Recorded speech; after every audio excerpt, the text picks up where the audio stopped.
পৌষ সংক্রান্তির পুণ্যতিথিতে গঙ্গাসাগরে দুই মন্ত্রী সুজিত বসু ও রথীন ঘোষ।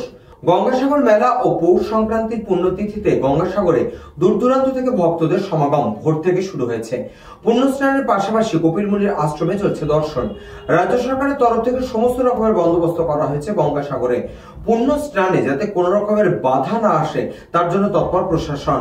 আর আজ সকালে পুণ্যতিথিতে গঙ্গাসাগরে পৌঁছলেন রাজ্যের দুই হেভিওয়েট মন্ত্রী, দমকল মন্ত্রী সুজিত বসু ও খাদ্যমন্ত্রী রথীন ঘোষ। দুজনেই গঙ্গা সাগর সঙ্গমে স্নান করে কপিলমুনির আশ্রমে দর্শন করে তীর্থযাত্রীদের সঙ্গে আলাপচারিতা সারলেন।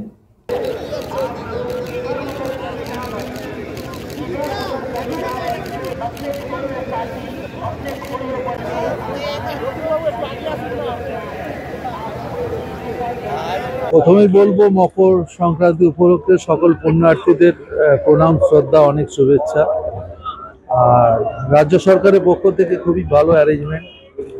সরকারের মাননীয় মুখ্যমন্ত্রী মমতা বন্দ্যোপাধ্যায় তিনি সব দিক দেখে যাতে সকল পুণ্যার্থীদের কোনো অসুবিধা না, সব রকম ব্যবস্থা তিনি করেছেন। আর খুব ভালো লাগবে। এখন এখান থেকে যাবো কপিলমুনি আশ্রম, সেখানে পুজো দেবো। বলবো মানুষের কল্যাণ হোক, মানুষের মঙ্গল হোক, মানুষ ভালো থাকুক।